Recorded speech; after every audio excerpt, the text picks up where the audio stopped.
Kind of stuff has done really well in interviewing for jobs, and she's done so well that when she was like 16 or 17, she went to an 18, whatever it was.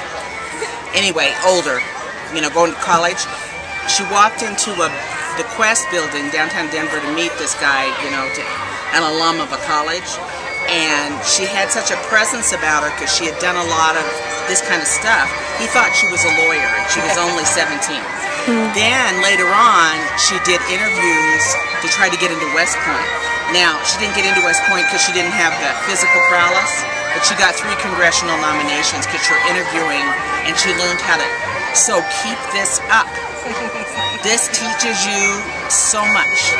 I just really want to encourage you. By participating in this and talking to somebody like me and learning this, it's going to be a lifelong skill. And my daughter is still gleaning good things.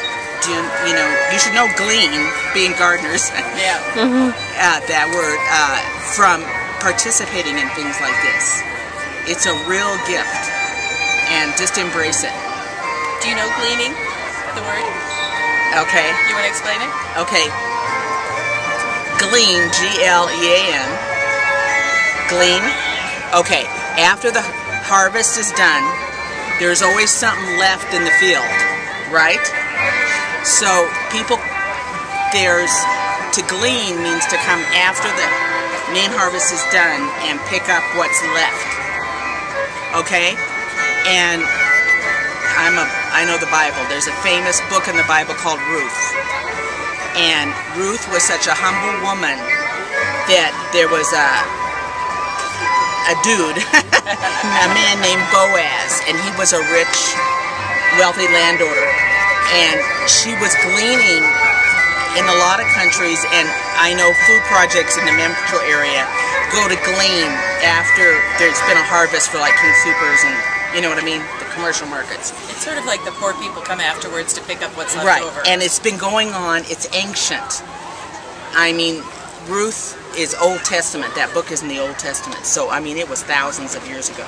So, she would glean wheat. And she was so humble that Boaz was attracted to her. So, this is Boaz was attracted to her, and she was taking care, she was married, but she was taking care of her mother-in-law.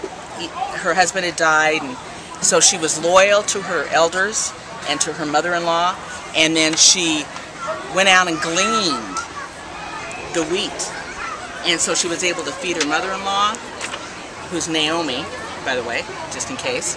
And then Boaz was so attracted to her by her humility and her gift of servanthood to her mother-in-law, and he then married her. Okay? So, I mean, I'm not saying you're going to get a date or a husband by gleaning, but just keep that in mind. I don't know, if you can interview people, you might get a lot closer. Yeah, but the key is it's about character. It's about her character. And so I just had, And that you find good after you think everything's empty, that you have nothing else. There's always still something you can get from it. That's exactly right. And so, see, you set me down. I'm a talking head, so you guys are here. You're committed. Okay, so this is Lisa. She's going to interview you. Okay, go ahead. I'll be quiet now. Thank you. Thank you. Okay. Okay, so, hi, nice to meet you. I'm Lisa Banuelos. Lisa? Banuelos. Banuelos? Yeah. Okay. And, oh, sorry, what's your name? My name is Jeannie Cooper. Nice to meet you.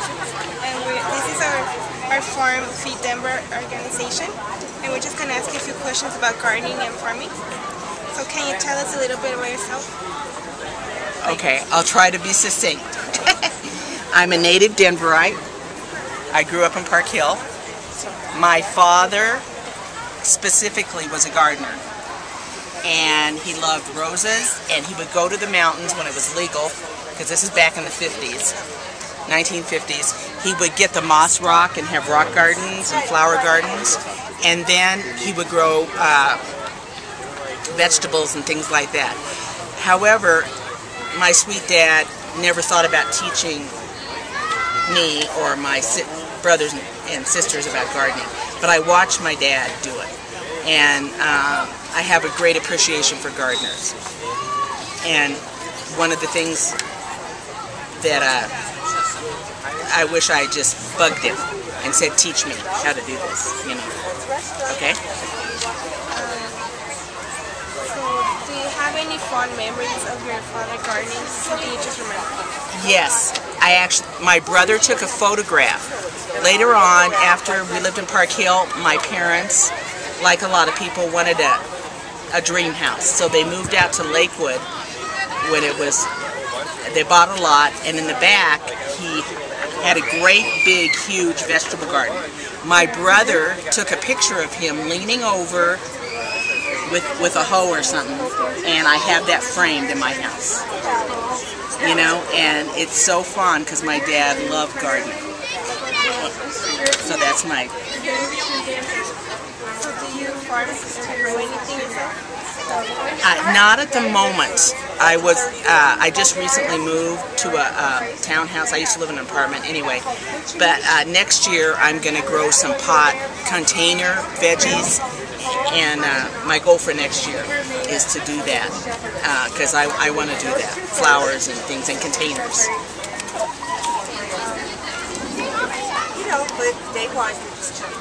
Is there any like home dishes that are traditional that you guys used to make with the Oh, with the homegrown stuff? Oh, I have a great memory of that. Okay, it was, you know, Colorado has a short growing season, no matter where you live. At least along the Front Range. I don't know about the plains because I'm a city girl, you know. And so one time when I was in college and my sister was in college and we came home for whatever reason, like September, beginning of September, and there was a lot of zucchini and tomatoes in the garden, and we didn't want those to go to waste.